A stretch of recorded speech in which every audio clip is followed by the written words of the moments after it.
2 crewmates to the International Space Station and the start of Expedition 70, which will be a very exciting and very busy increment on board the space station. We have a lot of exciting scientific research and technology development projects that we look forward to for the 6 months, close to 6 months that we will be on board the space station. And we look forward to taking your questions today. Thank you, Andreas. Let's get to those questions. So why don't we start here on the phone with Marcia Dunn.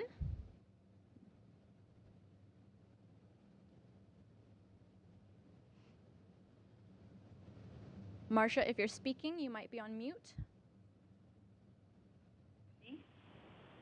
Hello? We hear you.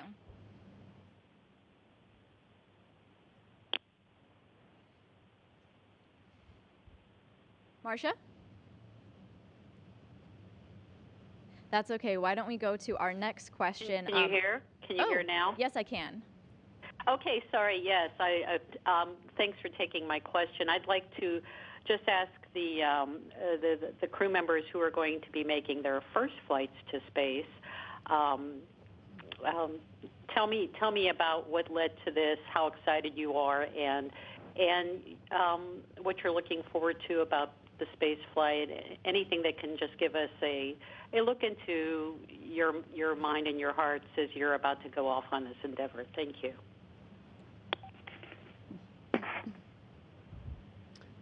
You want to go? Yeah, sure.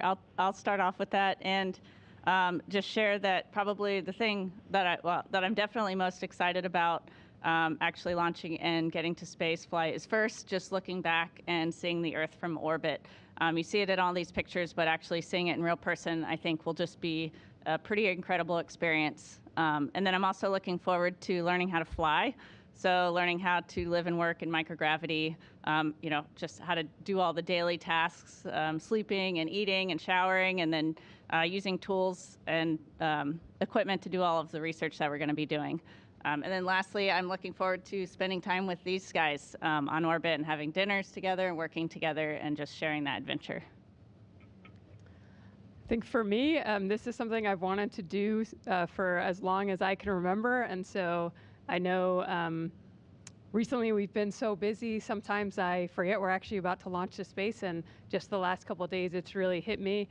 Similar to Laurel, one of the things I'm most excited about is looking back at our beautiful planet. Everyone I've talked to who has flown already has said that was, kind of a life-changing perspective to see our Earth in that way. And also to floating around in space, it seems really fun. We've done flights where we get to do that for half a minute or so, but to live like that for about half a year, I think will be incredible. Yeah, likewise to that, I can join the same feelings. Like, I want to experience weightlessness, look at the planet Earth from above.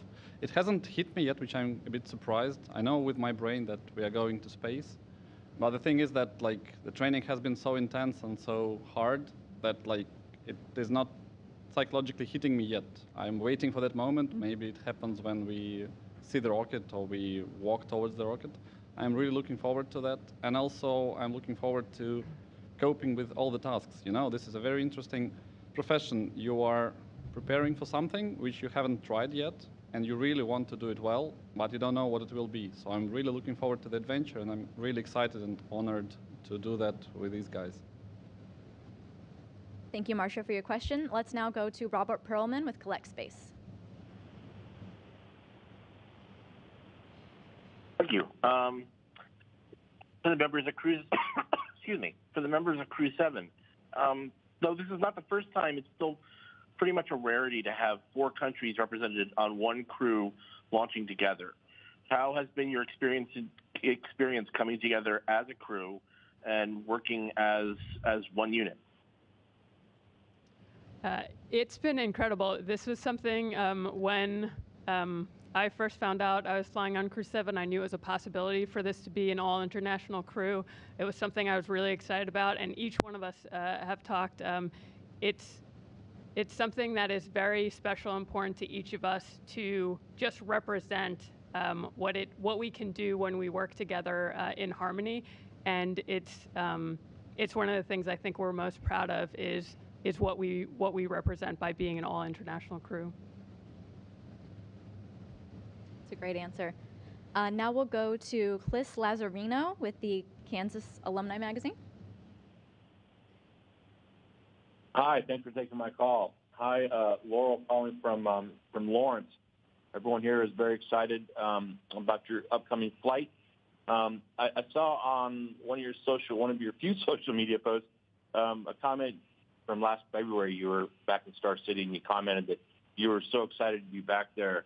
Can you talk about that training that you've undergone in Star City that made it so enjoyable for you? And just comment on the training that you've undergone so far that leads to this point. Thank you very much.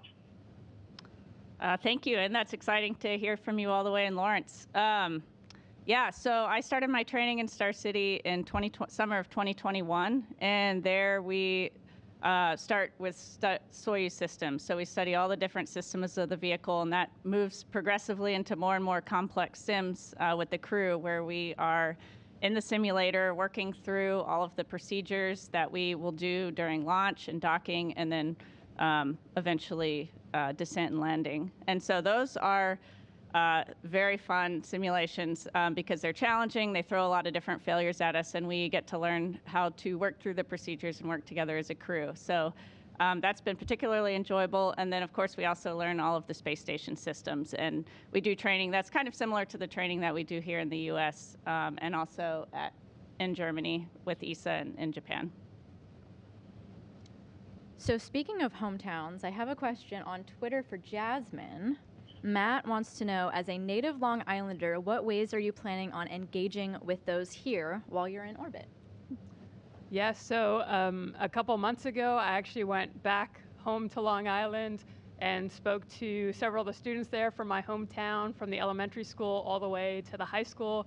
And we actually have an aviation museum there, the Cradle of Aviation Museum. I went there and spoke to a lot of students there as well.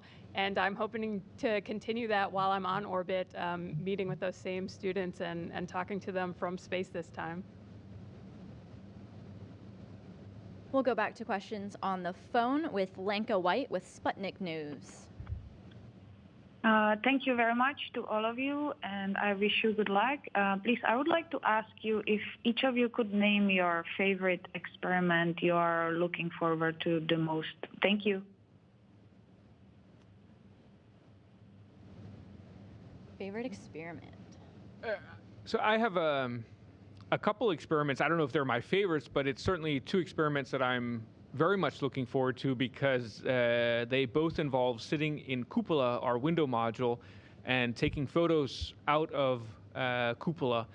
And anytime you get to spend time, even working in Cupola is a great time because it really is an incredible place to look down at our beautiful planet, but also out into space. And so one of the experiments involves taking photos of giant lightning strikes, what we call blue jets and red sprites. These are a special type of lightning that shoot upwards from the top of thunderclouds up towards space. It's a continuation of an experiment I did on my first mission in 2015 where I filmed a blue jet pulsating in the upper atmosphere. And so there's a continuation of that. And then there's a second experiment to take pictures of the moon in order to measure Earth's albedo, so the amount of sunlight that the Earth reflects into space, which is an important parameter when we talk about modeling Earth's climate. So it's certainly two experiments that I look forward to, especially because they take place in Cupola.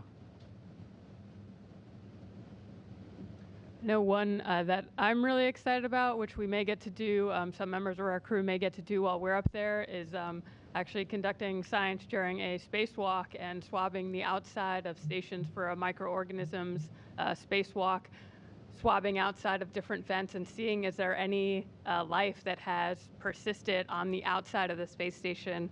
So I think that will be really cool. Speaking about those one or two experiments, one of the most exciting to me is the quail egg experiment. That's an experiment in which we are carrying a lot of quail eggs, around 30 of them, and we have a special incubator which has two chambers. In one, you have artificial G-force, another one is just a shelf, and every day you have to take care of those eggs, seeing that the conditions are fine. And each day you take one from each and send them to Earth. You fix them first, and then you send them to Earth, and that will tell us how it develops in space, and we'll be able to distinguish what are the effects of zero-G and radiation versus different conditions for quail eggs and development. And that's interesting because in the next generations of human space flights, we need protein, and quails are a good source of protein, so we might know how they develop in space and whether we can do that or not. That's exciting thing in terms of science, and exciting experiment in terms of the way to conduct it. I think it's the hardest for me is ultrasound examination of internal organs. That's the one which took so much time training. Like me and Nikolai were trained, and Oleg as well, to do ultrasound to each other, and we'll do it on the first week, like then after 2 months, and then we'll do it after we return home, and we'll see how our internal organs are changing throughout the long duration space flight. Go ahead. Okay, let me introduce a protein crystallization experiment under zero gravity. Under zero gravity, we can get better quality protein crystals. After bringing it back to Earth and analyzing it, we can know the 3D detailed structure of the protein crystals. And the reaction site of a protein is just like a keyhole. And using a computer, you can find a key that best fits the keyhole, which is a candidate for new drug. So by doing this experiment, we can enhance the development of new drugs. I'm very excited. And one experiment that I'm really excited about, because I'll be very involved in it, because I actually am the experiment, is called CIPHER. And that is a relatively new medical research experiment that takes 14 different studies covering everything from bone and joint health to cognitive performance. So how I learn to how my brain learns to live and adapt in a 3D environment versus usual 2D environment. And so that's been super interesting. It's very new. All of the different experiments will share the data, and so hopefully from that kind of experiment, because they're also looking at astronauts throughout different mission durations from 3 or 6 month durations all the way up to 1-year missions, we'll be learning how the human body adapts to the microgravity environment, and that will help inform our future missions to the moon and beyond. We'll take a question on the phone line now from Will Robinson-Smith of Spaceflight Now. Yes, hi. Thank you for taking the time to take our questions today. If we can go back down the line, what's a personal item that you're looking forward to bringing on station with you, and why did you choose that one? Thanks.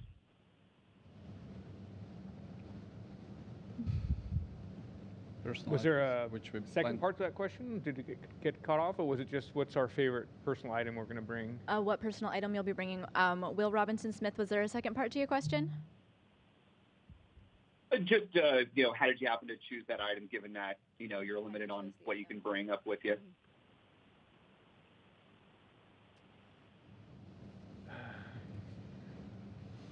mean, I could start. I'm not bringing a ton of personal items, but I am bringing photos of friends and family, so I'm looking forward to just having those, to be able to look at those and hang them up in my crew quarters, and also take photos of them in the cupola. I'm just struggling to pick one thing to talk about, but I'll go with I'm bringing 2 stuffed animals for my twin girls, dragon stuffed animals. They're the same dragon, but slightly different colors for each of them, and I introduced them to these dragons before, and then I said, okay, now we got to box them up to pack them for space, and so I'm looking forward to showing them the dragons floating around in space. I have many items, of course, I think almost all of us have their friends and family photos, but I also have my son's first toy, which I want to bring to space and then return to him as a present. That's a big thing for me, to bring it, make photos, and then return it back for us to keep it as a family item. These are all so sweet. I don't know if it qualifies as a personal item, but my Crew-7 colleagues let me pick our zero-G indicator. So traditionally, we always have some kind of toy or stuffed animal hanging from the hatch in the capsule to indicate the moment that we reach zero-G and it begins to float in weightlessness. And You can't tell them what it is yet, right? oh, I can't. It's a surprise. It's a surprise. Okay. Well, so that's probably, I'll have to tell you the story and what it is at a later time. But Andreas, did you pick the item? I did. I got to pick the item together with my children. I have 3 children, and so it's related to them. But I'll have to keep it a surprise a little bit longer. Well, in addition to the photos of families and friends, I'm bringing some photos of from the students of the schools that I graduated from, and I'm looking forward to taking photos with them. Oh, wow. Awesome. Now we'll go to Bill Harwood with CBS News. Hey, thanks very much. This is a question for Laurel, if I can. Can you talk a little bit about, I guess you're launching with one crew and coming down with another. So Oleg and Nikolai are going to stay up for a full year, I guess. And can you talk about how that might have affected training in any way with you, if it has at all, and just what their attitude is going into a flight like that? Thanks. Yeah, that hasn't impacted our training, and that's still going through the process, the approval process. So that hasn't impacted us at all. Right, not completely confirmed. Mm-hmm. Okay, thanks. I'm going to try on this name. Please excuse me. Yuichiro from Kyoto News. Hi, thank you for taking my question. My question is to Furukawa-san. In coming years, more and more people will go to space, but I think the risk of the space trip on the human health or body is not fully understood. So as a medical doctor, how do you think you can contribute to the enhancement of knowledge through this mission and beyond? Would you please specify one or two topics you are focusing on? Thank you. Okay, thank you for the question. As Laurel discussed, I am also a subject for the CIPHER experiment, and it is a big 14 research combination of the 14 research project, and it is for the upcoming long duration human stay in space. And I will be giving kind of data before, during, and post-flight for blood, urine, PC-based test results, something like that, to better know how the space environment affects human body in prep for the upcoming human excursion to the moon, Mars, and beyond. And so I'm very excited and looking forward to that. We'll take a question from Elizabeth Howell with Space.com. The time, this question is for Andreas. Do you have any tips for other astronauts for taking pictures of the auroras from the space station? And also, what are you most looking forward to in terms of imagery? In terms of advice, practice, practice, practice, because it is tricky to get good photos, but luckily, we have half a year to get good at it. On my first mission, I had 10 days, so it was a little bit tricky to take a lot of good photos. But I'm hoping this time, with 6 months, I'll have more time to spend out in the cupola and to get much better. And I'm looking so much forward to getting back to the space station. It really is an incredible place, and just living and working up there with my colleagues is such a fantastic opportunity. And of course, I'm most looking forward to getting to do a lot of things I didn't get to do on my first trip because it was a shorter trip. I didn't get to see a lot of things on the Earth. I never saw the Himalaya mountains. I never saw what's called the Richat structure in the Saharan desert. I never saw a lot of the other craters that you can see on Earth from space. And so I'm looking forward to seeing that and hopefully taking some good pictures. And then I have a personal project where I'd like to try to recapture some of these blue jets again, and also photograph a few other places, some wild nature areas that are left on Earth. Our next question is from Mikio with NHK. Hi, hello everyone. Thank you for taking my question. So my question is for Furukawa-san. I think this is the first time you are in public with other Crew-7 members in this press conference. So can you please talk about what you are feeling now with these members and what kind of role you'd like to play among these members? Thank you. Okay. Thank you for the question. I'm very happy and proud of being this incredible team. And in a Dragon spacecraft, I'm serving as mission specialist, working with commander and pilot and the other mission specialists to keep the Dragon spacecraft intact. And when it comes to onboard the space station, I'm working as a flight engineer and conducting many scientific experiments and while keeping the space station in good status. We have a question from social media now from Andrew, who this might be for Crew-7, who wants to know, how do you deal with the long travel to the space station? Long travel to space station. My first flight to the space station in 2015 took 53 hours, so I think it's going to be hard to beat that. Anything below that, and I'm going to be happy. We'll switch back to the phone line with Manuel with Exploración Espacial. Thank you. How are you?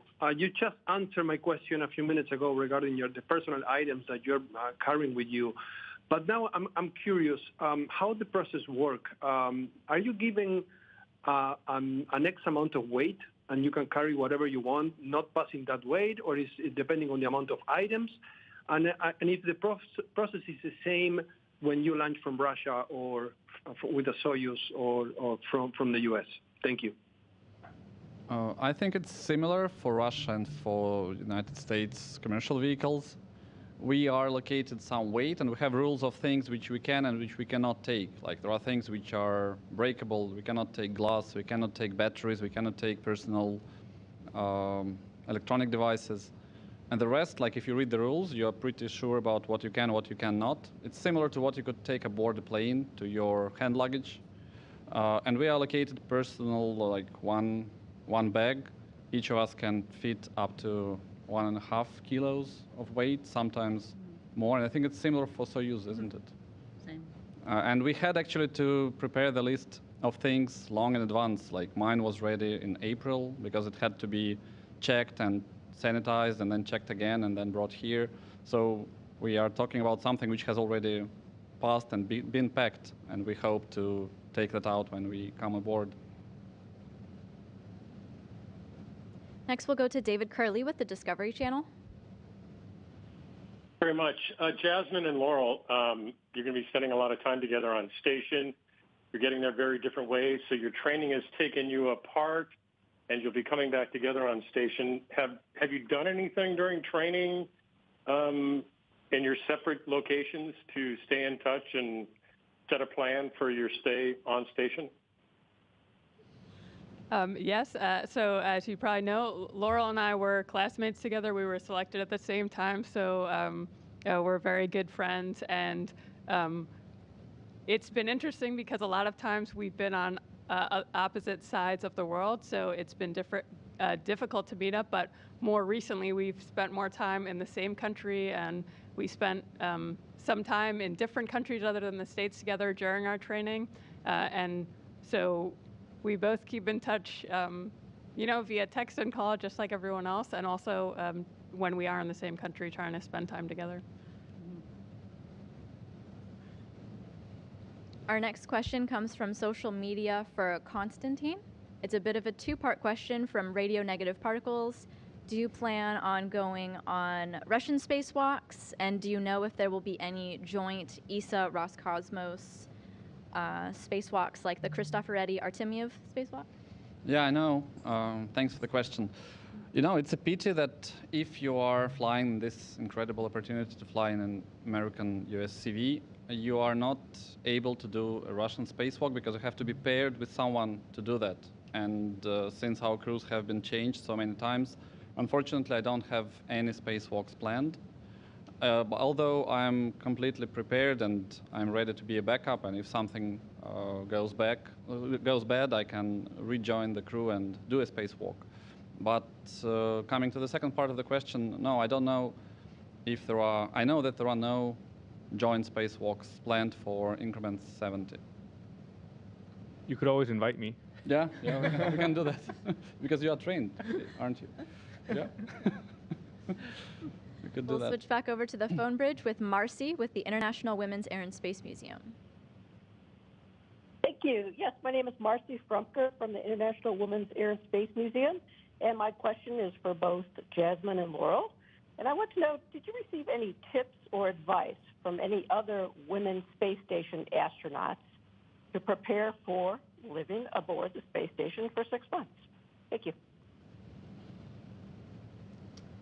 Yeah, I mean, we've obviously had a bunch of our friends fly before us, and so along with the other women and also the men, we've gotten a lot of advice on everything from, you know, how to take showers in space to also just, you know, how to take photos in space. Yeah, I think to second that, I think often the advice, you know, we learn a lot in our classroom environment, but a lot of advice that we're getting from our friends who have flown before us is often around the day-to-day living stuff and things you just don't think about when you're used to working in a 1G environment here on Earth. You don't think about how hard it will be to just do simple things like fold a cloth or wash your hair or go to the bathroom, or the basic just daily things is probably what I've gotten the most advice about. So getting into the second half of our press conference, I just want to remind everyone, if you have a question on the phone, to press *1 to enter our question queue. And if you've got a question on social media, be sure to use #AskNASA. And of course, here in the room, raise your hand if you've got a question. And I think we do have one. Oh, thank you. Mark Carreau with Aviation Week and Space Technology. What should the people on planet Earth see in the diversity of the crew that's launching on Crew-7, but also living and working hard on the space station, and the commitment to be there 6 months, possibly more? I just wonder what you kind of, and I don't know which person to ask, because anyone would be great. I'm just sort of wondering what you think that message is back to us. What do you think? I mean, I could, you know, when I launched on my first mission in 2015, as we were approaching the space station and getting ready to dock, you know, when we were 20, 30, 40 meters away, and I looked out the window, that was the first time I really understood what an incredible machine we have built in low Earth orbit, and what an incredible laboratory and workplace it is. It's really, really impressive to see the International Space Station as you're approaching it. And it just reminded me of what we have achieved together through our international cooperation. And I think if there's something, you know, one lesson that we've learned through the international partnership is how important that cooperation has been, and how much we can actually achieve together when we work together. We have another question here in the room. Go ahead. Hi, Behnud Mokri. I'm from VOA Persian. Congratulations to all of you guys. My question is for Jasmine. Jasmine, you are a role model for many Iranian women. You are a fighter, someone who follows her dreams. As you know, Iranian women are fighting for freedom, gender discrimination, and justice right now in Iran. I know you follow women life freedom movement closely. What is your message for Iranian women? I appreciate that. Yes, I've been very lucky in my life to have the opportunities I have had, and while it's taken a lot of hard work to get to where I am. I didn't have certain barriers that unfortunately others, whether it be in Iran or other parts of the world, have had. And I've been really inspired by the fact that the women and men in Iran are fighting not just for themselves, but for those who come after them. And I hope to see a day when the same opportunities I've had are open for anyone else who wants to put in the hard work and effort, and that there are no barriers in place preventing them from doing so. Our next question comes from social media for Andreas. How did the training for the Soyuz and Dragon differ? Oh, that's a good question. I mean, Soyuz and Dragon are two very, very different spacecraft, principally because one, Soyuz, was developed in the late 60s and early 70s, and Dragon was developed in the last 10 years. And so the concept of operations is very, very different. Soyuz has, in the past at least, relied on ground stations for radio communication, which means that for maybe half of the flight, the astronauts on board Soyuz have to be independent. They have to be able to work independent, which means that any problems that arise during flight, they have to be able to solve on their own. And so it requires an incredibly intricate knowledge of all the systems on board Soyuz. With Dragon, thanks to the TDRS and the ground station network that SpaceX utilizes, we have almost 24-hour radio communication with mission control in Hawthorne, which means that SpaceX has a team of engineers and experts sitting at the consoles ready to support us in case anything happens. And so really, if problems arise, then we always have the expertise of SpaceX available to help us troubleshoot. And so it means that we don't have to be quite as independent as astronauts on Soyuz. So this question from social media was actually asked twice by Abdullah and B, who want to know what some of the major tasks are that each crew member is going to be completing.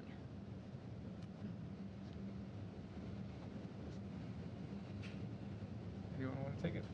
Laurel, you want to take that one first? Sure. So we'll be doing all sorts of work on board space station. We have and on any expedition, there's over 250 science experiments going on both inside and outside space station. One of the things that I'm most excited about, because it's also a hobby of mine on the ground, is just fixing things that break. So whether it's the toilet or our galley, we're the onboard technicians that get to fix all those things, working with the engineers on the ground. And so that's one aspect of our work that I'm really excited about. Did anyone else want to chime in with any tasks, or do we want to move on? Well, I mean, I would agree with Laurel. My first mission in 2015 was a short 10-day mission, and I was able to concentrate exclusively on science and technology development. This time, because I'm going to be there for half a year, I also have to participate in all the other activities that are required to maintain the space station. So that's maintenance and repair of all the systems. It's logistic work, emptying all the cargo vehicles that arrive, packing them with trash, potentially also working with the space station robotic arm, and perhaps even a spacewalk. So there's a lot of other opportunity, or a lot of other work that I'll hopefully have an opportunity to perform this time. Thank you, Laurel and Andreas. We have a question here in the room up front. Hi, everyone. You're going to be on the space station at a really exciting time where you will get to celebrate some holidays. So I would love to hear any plans you have for celebrating or how you'll connect with family and friends back home. I can say, so in my household, we celebrate both Christmas and Hanukkah. So I've brought some items for both to celebrate with my family. I've got a Christmas ornament with a picture of the four of us together, and also my husband and little girls helped make a felt menorah with lights for each night that I can pin on to celebrate with them. So I'm excited to do that. I think the biggest celebration for us would be around New Year, like Christmas and New Year. I have a few thoughts I don't want to share with the guys because those are surprises, but I think we'll do some crazy stuff around those days, like 25th of December and 31st of December. We cannot wait to see it, especially the first sunrise of the Earth on New Year's. That's always so popular to see. Our next question on social media is, what food are you looking forward to eating in Zero-G? And I'll add my own spin for our international partners if you'll be sharing some of your special treats. I'd say one of the bonuses of having such an international crew is the fact that we have a tradition of bringing food from our home countries. Most of the food is either American or Russian, but when a Japanese, a European, or a Canadian astronaut flies, we have a tradition of bringing some food with us from our home countries. And so I think both Satoshi and I will be bringing some food from our home countries to share with the rest of the crew. And I will say, I have also, I won't say what, but I have brought some Persian food to share with you all. So excited to share that. I'm just excited that we have so much food. Like, we have over, we spent, I think, 8 days tasting food altogether, both in Russia and here. It's so many dishes. I think there are more than 400 things which you could combine them in any way possible. And that's a unique situation in our crew flights to space, because it hasn't been the case like 50 years ago. And I think that when we go to the moon and beyond and to Mars, we won't have that variety of food. So we are excited that food is what will provide a lot of interesting emotions and feelings. And also, my friends tell me that tastes change in space. So whatever we think we might want now might change a lot during the flight. So it's exciting, just like as a first flyer, everything is exciting, but the food part is also, I'm very curious how it works. And also my personal thing, answering the previous question, I really think that we should share what's happening to you in the flight, and I'm trying to do that as much as possible through like social media and stuff, because like those first days and first weeks and first months of everything, like psychological things, physiological things, like human interaction, how you cannot do stuff and then 1 month later you make fun of what you couldn't do like 1 month ago. That's all very exciting. Maybe just once in a while we're lucky that there's an overlap between food and science. One of the science experiments we'll be doing is growing tomatoes in space. And if the ground teams, the flight control team, they're really nice, maybe they'll let us eat some of the tomatoes. And so I'm hoping for that at least. That would be nice to get some fresh fruits and vegetables in space. This has been my favorite question. Thank you for asking that on Twitter. We do have a question up here in the room. Hi. So as a team and individually, how have you prepared emotionally and mentally for the challenges of spaceflight?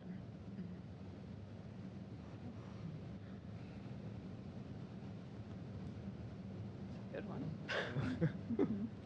I can do that. For me, it's sports, meditation, and yoga. That's what I do, but I don't think it's very easy to make yoga in Zero-G. I'm really curious how it works.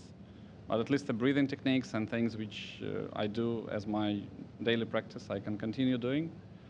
That's one thing. And sports is always what would take your mind off the problem and stress. I think I will be doing running and meditation and breathing techniques, and also that's what all of my colleagues tell me, that we can take photos of the ground, of the Earth, both during the daytime and during the nighttime, and that is something which really takes you away in terms of like you get distracted, you get into it, you enjoy doing that, and time passes and you get like some variety in your day which can help relieve a lot of stress. And also we have friends and family which, given the current technology development, are one call away. You can always text them, you have emails, you have phone calls, and I'm planning to call my friends and family to talk to them, just to stay there, stay in touch, and share the experience which I'm enjoying. along the line, an experiment NASA astronaut told me a tip that says train as you fly and fly as you train. So that I think that is very true. So on the day of actual flight, you need to do what you used to do in the training sessions, not something special. So that is a very good tip to get yourself prepared for a flight. We'll go back to the phone bridge with Robert Perlman from Collect Space. Hi, thanks. For all five, you'll be on space station either a month or within a week of OSIRIS-REx coming back to Earth and delivering asteroid samples. Has there been any talk about whether you'll have a view from space station of that reentry and any particular training for capturing it on film? Mm-hmm. No specific talks of that, and I'm not sure if that's something that will need to be determined as we get closer. But hopefully, if there will be a view, I think the flight control team will certainly prepare us for that, so that we can capture views. But nothing specific yet. I'm definitely trying to catch Soyuz flight, which is happening on September 15, because when it launches, actually the ISS is very close during the launch phase. It is a short flight. It's a two orbit flights. That means that it will be so close, and I really want to try that. Awesome. Going back to questions on social media, this time from Jacqueline. Andreas, I think, already answered that question, so I think I'll toss this one to someone else. What is one place on Earth, excluding your home country, that you look forward to viewing from the cupola?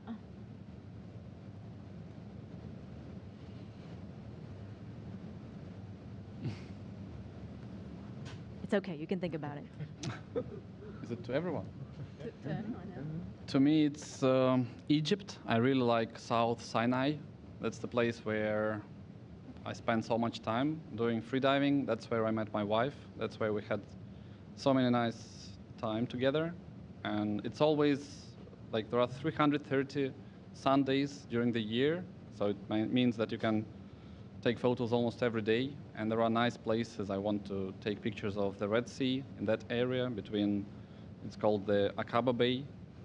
And also there are interesting mountains in the center of Sinai Peninsula. I just love those places. I know them. It's like a second home to me.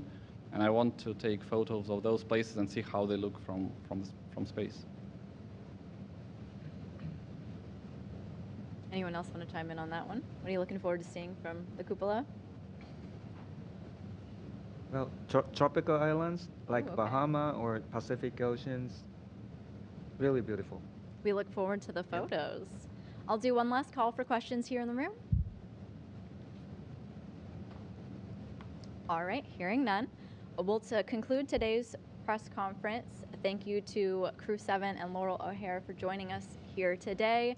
Crew-7's first on deck, launching August 17th at 5:56 a.m. Central Time, 6:56 a.m. Eastern. You can continue to follow their mission as they get ready to go to space, as well as their time on the International Space Station on their social media accounts, as well as at Space Station, as well as our International Space Station blog.